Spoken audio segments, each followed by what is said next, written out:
His Excellency Prime Minister Keir Starmer, RBI governor,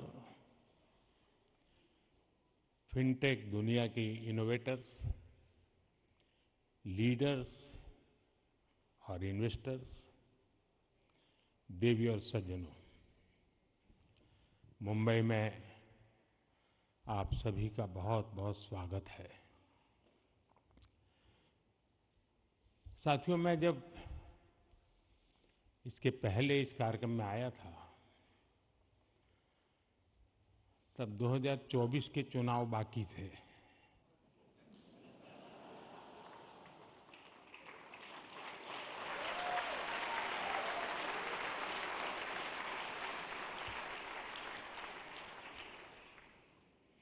लेकिन उस दिन मैंने कहा था कि मैं अगले कार्यक्रम में आऊंगा।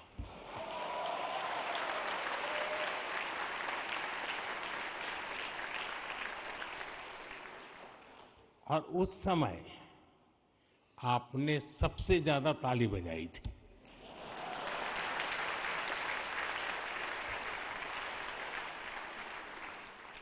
और उस समय जो राजनीति शास्त्र के जानकार लोग यहां बैठे थे, उन्होंने मान लिया था कि मोदी आ रहा है। साथियों, मुंबई यानी the city of energy, Mumbai यानी the city of enterprise, Mumbai यानी the city of endless possibilities. उस मुंबई में अपने मित्र प्राइम मिनिस्टर स्टारमर का विशेष अभिनंदन करता हूं।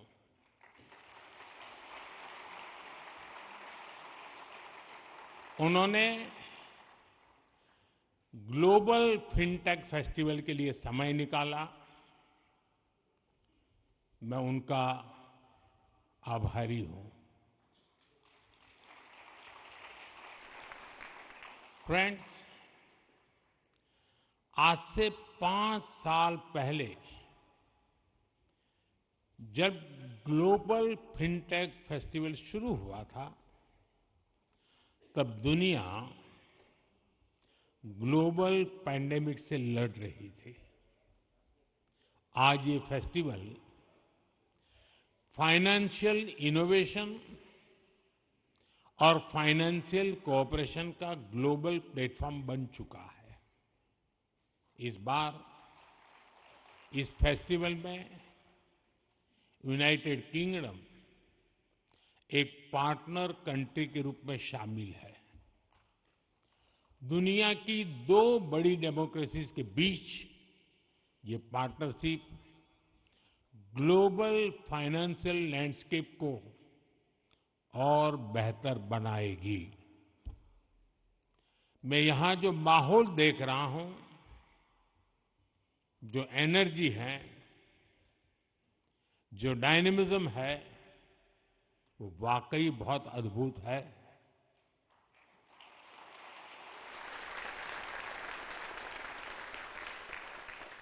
ये भारत की इकोनॉमी के प्रति, भारत के ग्रोथ के प्रति ग्लोबल ट्रस्ट का प्रतीक है। मैं क्रिस गोपालाकृष्णन जी को, आरबीआई गवर्नर को, श्री संजय मल्होत्रा जी, सभी आयोजकों और पार्टिसिपेंट्स को इस शानदार आयोजन के लिए बहुत बहुत बधाई देता हूं।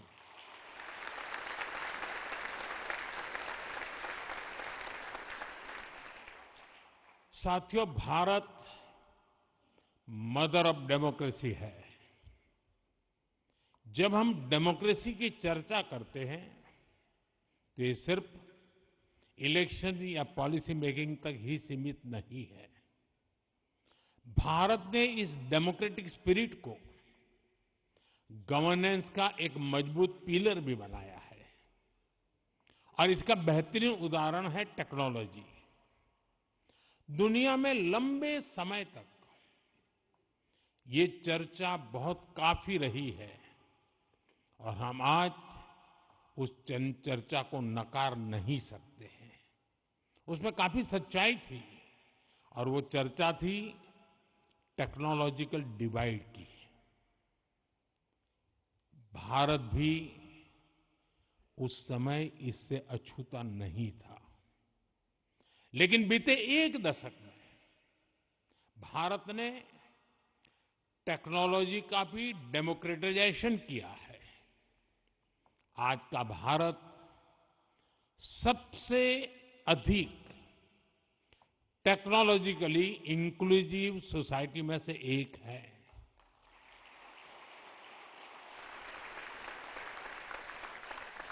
साथियों, डिजिटल टेक्नोलॉजी का भी हमने डेमोक्रेटाइजेशन किया है। इसको देश के हर सिटीजन, हर रीजन के लिए एक्सेसिबल बनाया है। आज ये भारत का गुड गवर्नेंस मॉडल बन चुका है।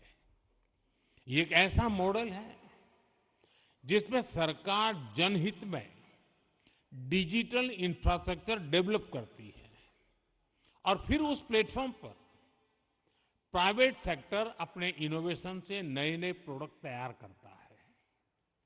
भारत ने दिखाया है कि टेक्नोलॉजी केवल सुविधा नहीं, समानता का साधन भी बन सकती है। साथियों, इस इंक्लूसिव अप्रोच ने हमारे बैंकिंग सिस्टम को भी ट्रांसफॉर्म किया है। पहले बैंकिंग एक प्रिविलेज थी, लेकिन डिजिटल टेक्नोलॉजी ने इसको एम्पावरमेंट का माध्यम बना दिया। आज भारत में डिजिटल पेमेंट्स एक रूटीन बन चुका है और इसका सबसे बड़ा क्रेडिट जेम ट्रिनिटी यानी जनधन, आधार और मोबाइल को जाता है। आप यूपीए के ट्रांजैक्शन ही देखिए, आज हर महीने 20 बिलियन ट्रांजैक्शन हो रहे हैं।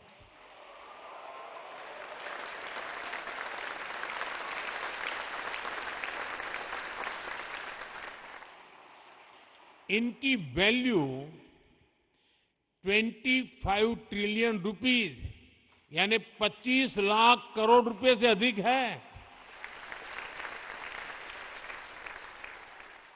आज दुनिया के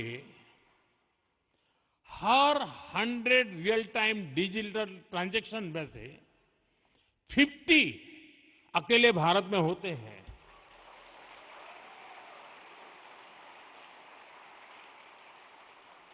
फ्रेंड्स, इस बार ग्लोबल फिनटेक फेस्ट की जो थीम है वो भी भारत के इसी डेमोक्रेटिक स्पिरिट को आगे बढ़ाती है, मजबूत करती है। साथियों, आज भारत के डिजिटल स्टैक की चर्चा पूरी दुनिया में है। भारत का unified payment interface UPI, Aadhaar enable payment system, Bharat bill payment system, Bharat QR, DigiLocker, डिजी यात्रा,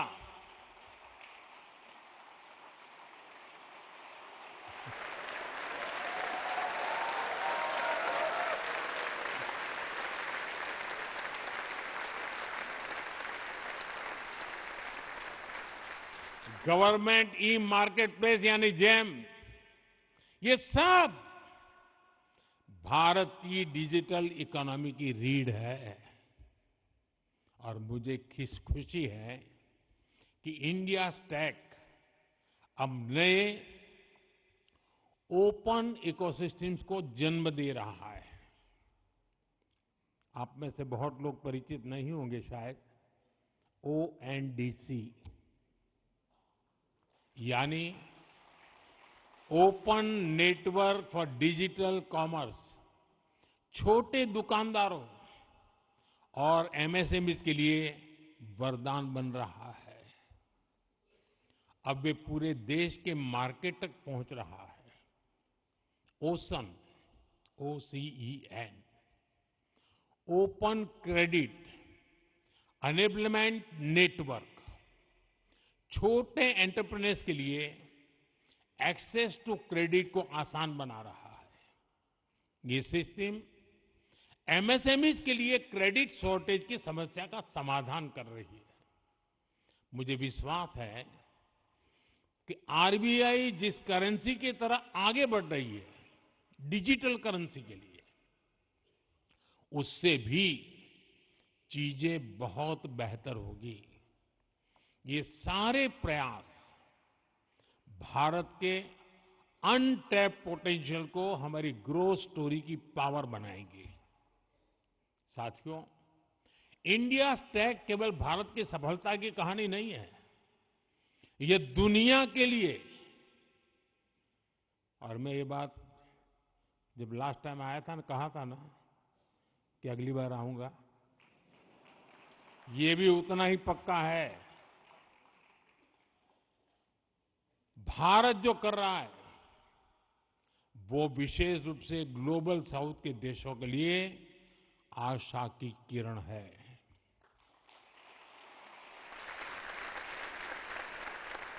भारत अपने डिजिटल इनोवेशन से दुनिया में डिजिटल कोऑपरेशन और डिजिटल पार्टनरशिप बढ़ाना चाहता है। और इसलिए हम अपने एक्सपीरियंस और ओपन सोर्स प्लेटफॉर्म दोनों को ग्लोबल पब्लिक गुड के लिए शेयर कर रहे हैं।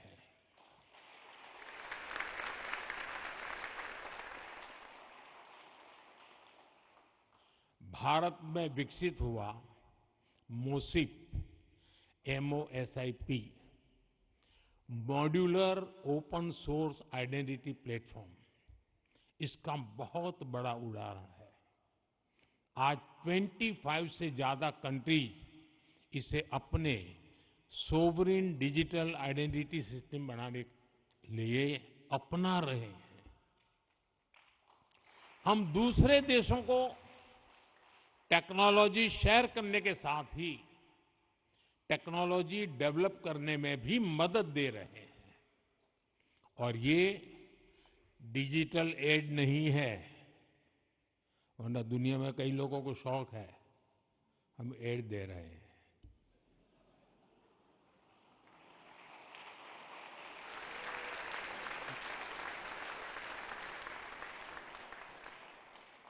समझदार को इशारा काफी है।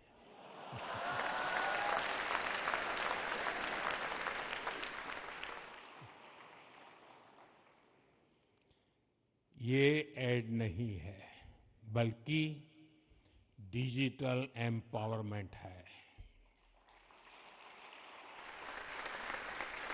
साथियों, भारत की फिनटेक कम्युनिटी के प्रयासों से हमारे स्वदेशी सॉल्यूशंस को ग्लोबल रेलेवेंस मिल रही है। इंटर ऑपरेबल QR नेटवर्क्स हो, ओपन कॉमर्स हो या ओपन फाइनेंस फ्रेमवर्क हो, इनमें हमारे स्टार्टअप्स की ग्रोथ दुनिया नोटिस कर रही है। इस साल के पहले 6 महीनों में ही Bharat top 3 most funded fintech ecosystem में शामिल हुआ है। ये मैं आपकी बात बता रहा हूं।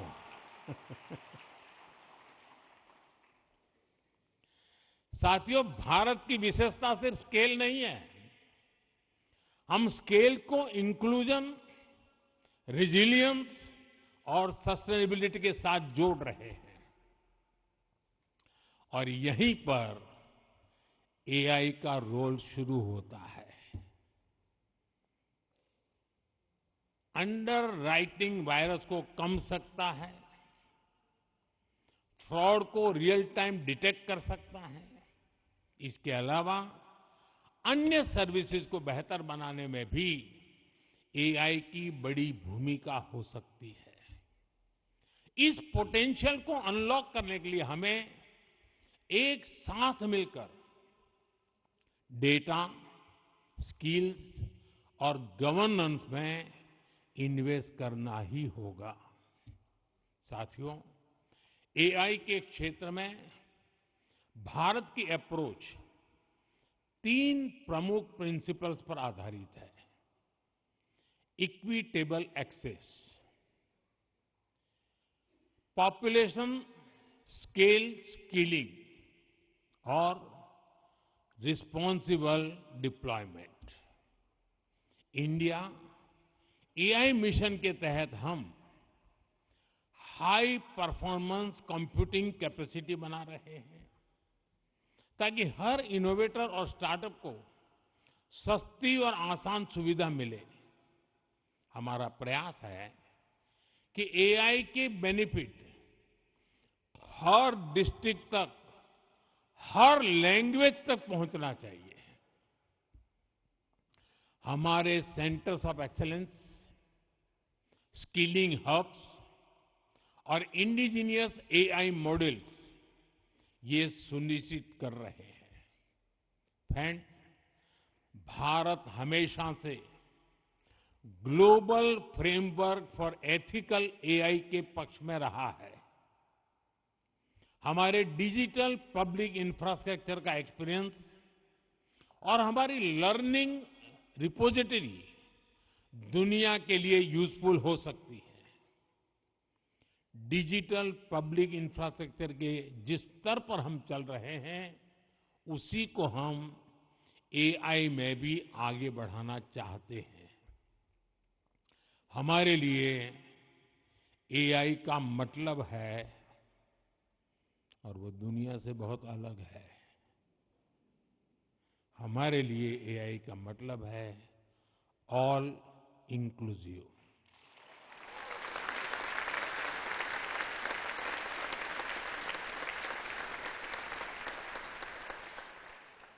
साथियों, आज दुनिया में एआई के लिए ट्रस्ट और सेफ्टी रूल्स को लेकर डिबेट चल रही है, लेकिन भारत इसके लिए पहले ही ट्रस्ट लेयर का निर्माण कर चुका है। भारत का एआई मिशन डेटा और प्राइवेसी दोनों विषयों को हैंडल करने का सामर्थ्य रखता है। हम एआई में भी ऐसे प्लेटफॉर्म विकसित करना चाहते हैं जिस पर इनोवेटर्स इंक्लूसिव एप्लीकेशंस डेवलप कर सके। पेमेंट्स में हमारी प्रायोरिटी स्पीड और एश्योरेंस है। क्रेडिट में हमारा लक्ष्य अप्रूवल्स और एफोर्डेबिलिटी है। इंश्योरेंस में हमारे टारगेट पॉलिसीज और टाइमली क्लेम्स हैं, और इन्वेस्टमेंट में हमें एक्सेस और ट्रांसपेरेंसी में सक्सेसफुल होना है। एआई इस ट्रांसफॉर्मेशन की शक्ति बन सकता है। इसके लिए एआई एप्लीकेशंस का डिजाइन लोगों को ध्यान में रखकर करना होगा। पीपल सेंट्रिक होना चाहिए। जो व्यक्ति पहली बार डिजिटल फाइनेंस इस्तेमाल कर रहा है, उसे यह भरोसा होना चाहिए कि एरर्स स्विफ्टली रिजॉल्व होंगे। यही कॉन्फिडेंस फाइनेंशियल सर्विसेज में डिजिटल इंक्लूजन को, ट्रस्ट को और मजबूत करेगा। फ्रेंड्स, कुछ साल पहले यूके से एआई सेफ्टी समिट शुरू हुई थी। अगले वर्ष एआई इम्पैक्ट समिट भारत में होगी।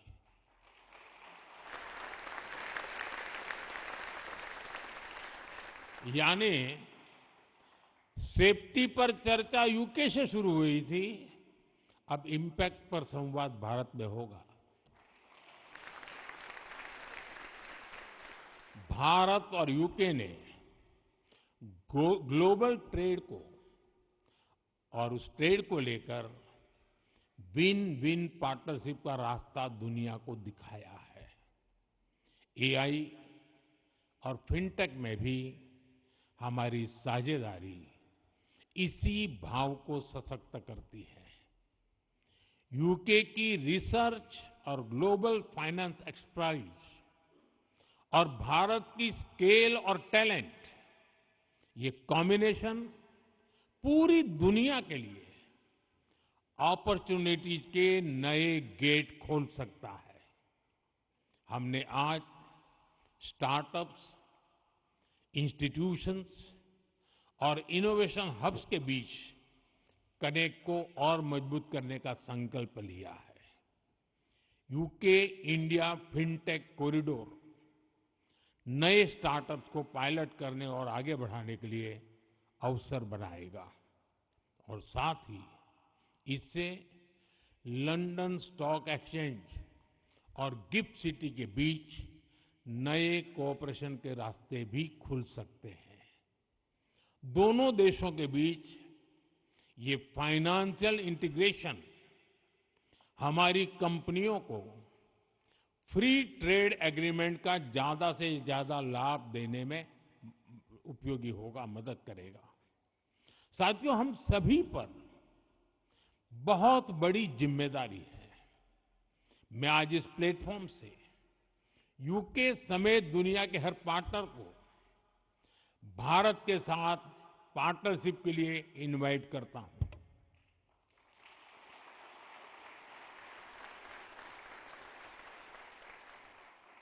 हर इन्वेस्टर को भारत की ग्रोथ के साथ ग्रो करने के लिए आमंत्रित करता हूं।